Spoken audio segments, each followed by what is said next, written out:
নমস্কার, Bandita and mother's ব্লগে সকলকে স্বাগত জানাই। পুজো পুজো পুজো পুজো শেষ, আজকে একাদশী, পুজো শেষ হয়ে গেল।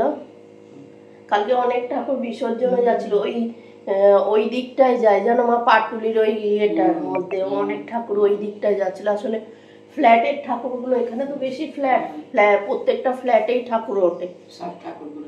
হ্যাঁ, ওই ফ্ল্যাটের ঠাকুরগুলো সব বিসর্জন হয়ে গেছে। মা চলে গেল, আবার সবার একটা বছর অপেক্ষা।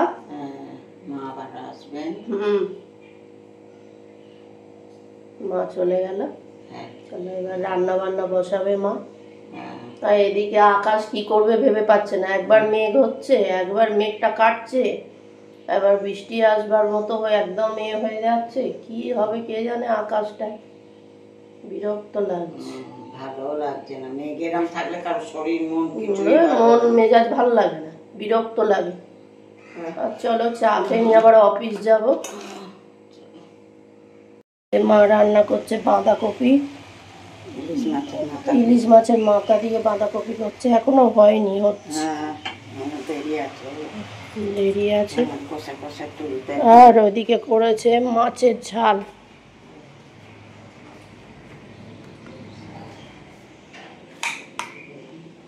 এই যে ইলিশ মাছের ঝাল করেছে, কালো জিরে ফোড়ন দিয়ে, আর অল্প করেই করেছে, আর ভাত। এরকম কালো জিরে কাঁচা লঙ্কা ফোড়ন দিয়ে করলে এরকম দেখতে এরকম হয়, কিন্তু খেতে খুব সুন্দর হয়।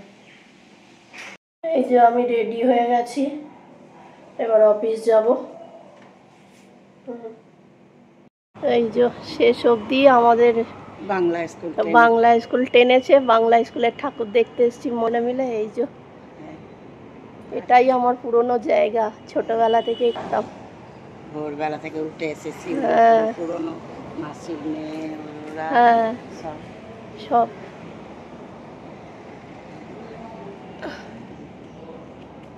এই যে উপরে ছাতা টাতা দিয়ে করেছে, ভালো হয়েছে, একদিকে ফাঁকায় ফাঁকায় এসছে।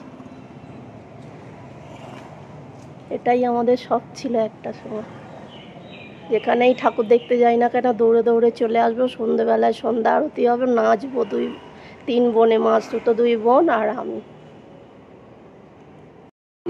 এই ঠাকুরটাও খুব সুন্দর হয়েছে, সোনারপুর সাধারণ সম্মিলনী, খুব সুন্দর হয়েছে ঠাকুরটা। এটা হচ্ছে গড়িয়ার পঞ্চদুর্গা, প্যান্ডেলটা খুব সুন্দর করেছে পঞ্চদুর্গার। আর এই যে সাইড দিয়ে ঢুকছি, একদিকে ভালোই হয়েছে, একাদশীর দিন ঠাকুর দেখতে গেছি, ফাঁকায় ফাঁকায় ঠাকুর দেখেছি, মাও পারে না, এই বেশ ভালো। কটা ঠাকুর মাকে দেখিয়ে আনলাম। মারও মনটা খারাপ হয়ে যাচ্ছে যে ঠাকুর দেখতে যেতে পারছে না বলে। বছরকার দিনে যতই পায়ে ব্যথা হোক আর যাই হোক, সবারই তো একটু ইচ্ছে করে। আর এই যে পঞ্চদুর্গা, এই যে দেবী সর্বমঙ্গলা, তারপর পরপর সব আছে। আর এটার একটা সুন্দর করেছে, মার অপোজিটে শিব ঠাকুরকে করেছে, খুব সুন্দর হয়েছে ঠাকুরটা, দারুণ হয়েছে, খুব সুন্দর। পঞ্চদুর্গাটা দেখার মতো, দারুণ হয়েছে, খুব সুন্দর হয়েছে, এত ভালো লেগেছে দেখতে। আর এই যে মার অপোজিটেই রয়েছে এটা শিব, আর মা এইটুকুনি এতে নিয়ে গেছিলাম, যেখানে এটা আর একটা ঠাকুর ওই পঞ্চদুর্গা থেকে একটু এগিয়ে গিয়েই সুভাষপল্লী, অরূপ বিশ্বাসের মেয়েতে, ওটা অরূপ বিশ্বাস করে এই ঠাকুরটা। তা যাই হোক, ঠাকুর দেখতে গেছে, এইটুকুনি হেঁটেই পায়ে ব্যথা। আর রাজপুরে নিয়ে গেলাম কেন, ওখানে আমাদের পুরনো বাড়ি, আর বাংলা স্কুলের ঠাকুর দেখতে মা ভালোবাসে, ছোটোবেলা থেকে তো আমরা ওখানেই থাকি, মানে ওইখানেই সব কিছু আমাদের। আর এই ঠাকুরটা দেখে এত ভালো লেগেছে, এত ভালো লেগেছে, এত সুন্দর হয়েছে। এবার ওখান থেকে হাঁটতে হাঁটতে চলে এলাম নবদুর্গা দেখতে। নবদুর্গা প্রত্যেক বছরই সুন্দর হয়, এবছর একটু হয়েছে, কিন্তু তাও সুন্দর। খুব সুন্দর হয়েছে নবদুর্গা। আর আজকেও কয়েকজন সব ঠাকুর দেখতে বেরিয়েছে।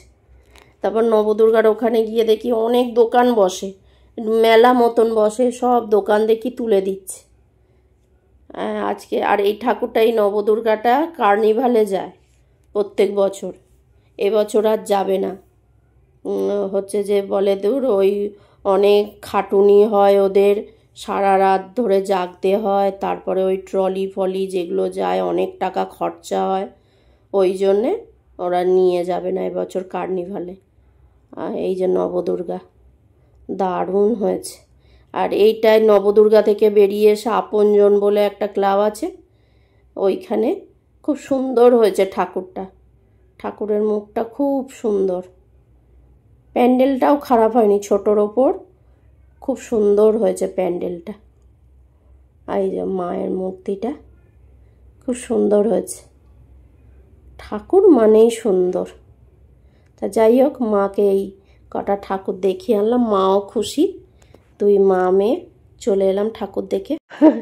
এই যে মা ডাঁটা কাটছে, আর ঠাকুর ফাকুর দেখে এসে, ঠাকুর দেখতে গিয়ে তারপরে ফরতাবাদ মোড়ে আমরা অনেকক্ষণ ওই একটা বয়স্কদের বসার জায়গা আছে, সেইখানে মা আর আমি বসেছিলাম অনেকক্ষণ। বলো মা? হ্যাঁ বাবা, অনেকক্ষণ বসেছিলাম দুজনে মিলে বসে। তারপরে মা একটু ওই ঘুগনি খেলো, তারপর দুজনে মিলে, আমি ঘুগনি খাইনি, ও যা জল মিশিয়ে দিচ্ছে ও আর আমি খাইনি। তারপরে বাড়ি এসে মা চা করলো, আর মামাদের ফোন করেছিলাম। তারপরে এই এখন মা এই ডাঁটা কাটছে, কালকে তো শনিবার নিরামিষ, ওই জন্যে ডাঁটা কাটছে আজকে। ডাঁটার তরকারি করবে, ডাঁটা আলু পোস্ত করবো। ডাঁটা আলু পোস্ত করবে। কালকে আবার মায়ের ব্লাড নিতে আসবে, সুগার টেস্ট হবে, সুগার টেস্ট অনেকগুলোই টেস্ট হবে। সকালবেলা যাবে মা একবার, ওখানে গিয়ে খালি পেটে ব্লাডটা দিয়ে আসবে, আর হচ্ছে আর একটা বাড়িতে এসে নিয়ে যাবে খাওয়া দাওয়ার পরেরটা। ফাস্টিংটা তো দিয়ে আসবে গিয়ে, ফাস্টিংয়ের সঙ্গে আরও টেস্ট আছে অনেক কিছু। আর হচ্ছে যে পিপিটা বাড়ি এসে নিয়ে যাবে। বললাম আজ যেতে পারবে না, আর এছাড়াও অনেক অনেক রকমই টেস্ট আছে।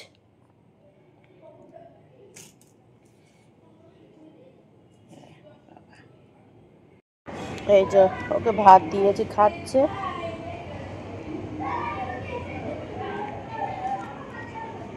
মাংস দিয়ে ভাত দিলে দেখো না, পুরো চিটে পুটে খেয়ে নেবে, একটুও ভাত রাখবে না।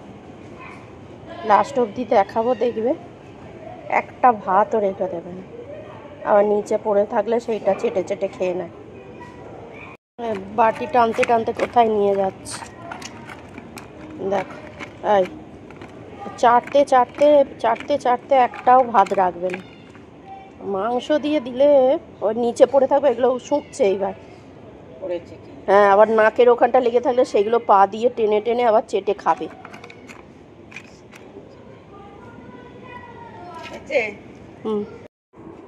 এই যে মা ওষুধ খাচ্ছে, কালকে আবার ছুঁচ ফোটাবে।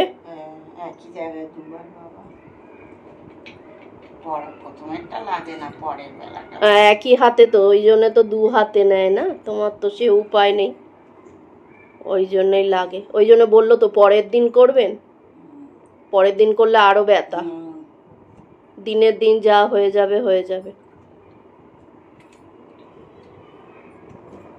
আর এই যে ডগিটাকে খেতে দিয়ে এলাম, আমাদের খাওয়া দাওয়া হলো। আর কি শেষ অবধি একাদশীর দিন মা মেয়ে ঠাকুর দেখে এলাম। যাবো কি, পায়ে ব্যথা করে। আমার মা যাবার জন্য এ করে, রাগ করে, শাড়ি কিনবি না, হ্যান্ড কিনবি না, ওইসব করে। এদিকে তো হাঁটতেও পারে না, শুধু শুধু কিনে এই দেয় এক গাদা শাড়ি, তো শাড়ি বলতো, এদিকে হাঁটতেও পারে না। না পারি না তো, ওই জন্য আমি এই কটা ঠাকুর দেখেছে তাই হাঁটতে পারছে না। তাই তো বললাম যে মানে আমার পায়ের এই খেলটা লাগে রে খুব, তোকে বললাম না ওই জন্য এর আগের বার। যাই হোক, ভিডিওটা আজকে এখানেই শেষ করছি। তোমরা সবাই সুস্থ থেকো, ভালো থেকো, সাবধানে থেকো। আর ভিডিওটা যদি ভালো লেগে থাকে তাহলে লাইক করো, কমেন্ট করো, সাবস্ক্রাইব করো। দেখা হচ্ছে নতুন একটি ব্লগে।